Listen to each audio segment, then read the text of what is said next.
Hello बच्चों, तो आज हम आप लोगों को पढ़ाने वाले हैं द्रव स्नेही कोलाइड और तथा द्रव विरोधी कोलाइड में अंतर। तो ये अंतर मोस्ट इम्पोर्टेंट है, लगभग एग्जाम में आता है केमिस्ट्री के एग्जाम में, तो आप इसे अच्छे से तैयार कर लें।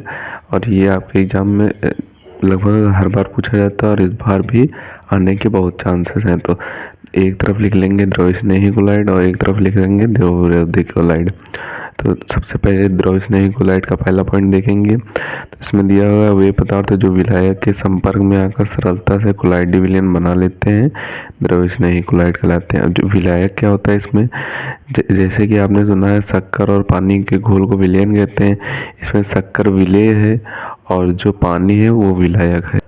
अब द्रव विरोधी कोलाइड का पहला पॉइंट देखेंगे। इसमें दिया हुआ है कि वे पदार्थ जो विलायक के संपर्क में आकर सरलता से कोलाइड विलयन नहीं बना पाते हैं द्रव विरोधी कोलाइड कहलाते हैं। अब इसका दूसरा पॉइंट देखेंगे तो दूसरे पॉइंट में दिया हुआ है ये अत्यधिक जलायोजित होते हैं, यानी कि ये ज़्यादातर जल से योजित होते हैं, जल में पाए जाते हैं।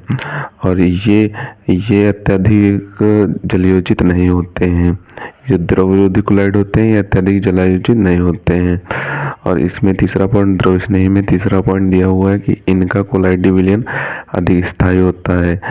और द्रव विरोधी में दिया हुआ है कि इनका कोलाइड विलयन कम स्थायी होता है। और द्रव स्नेही का चौथा पॉइंट दिया हुआ है इनके कणों पर बहुत कम अथवा शून्य आवेश होता है, यानी कि ये जो चार्ज होता है प्लस माइनस का चार्ज होता है। इसमें चौथा पॉइंट दिया हुआ है इनके कणों पर बहुत कम अथवा शून्य आवेश होता है, यानी कि जो प्लस माइनस का चार्ज होता है Na+Cl-, तो इनके कणों पर बहुत ही कम यानी कि शून्य के बराबर आवेश होता है। और द्रव विरोधी में दिया हुआ इनके कणों पर एक निश्चित धनात्मक एवं ऋणात्मक आवेश होता है, यानी कि Na+Cl-, इस तरीके से धनात्मक और ऋणात्मक आवेश होता है। इन पे निश्चित होता है, इनमें निश्चित नहीं होता है, शून्य तक होता है। अब इसका पांचवा पॉइंट देखेंगे तो पांचवें पॉइंट में दिया हुआ है इनके कणों को अति सूक्ष्मदर्शी से ना ही देख सकते हैं और ना ही पहचान सकते हैं, यानी कि ये जो सूक्ष्मदर्शी होता है उससे इनके कणों को ना ही देख सकते हैं और ना ही पहचाना जा सकता है द्रव स्नेही कोलाइड के कणों को।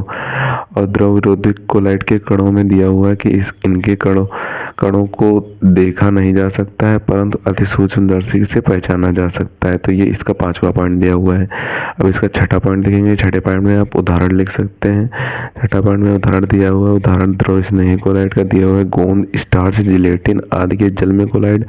और द्रव विरोधी कोलाइड में दिया हुआ है धातु ऑक्साइड आदि के जल में कोलाइड। तो ये मोस्ट इम्पॉर्टेंट अंतर है, इसे आप अच्छे से तैयार कर लें।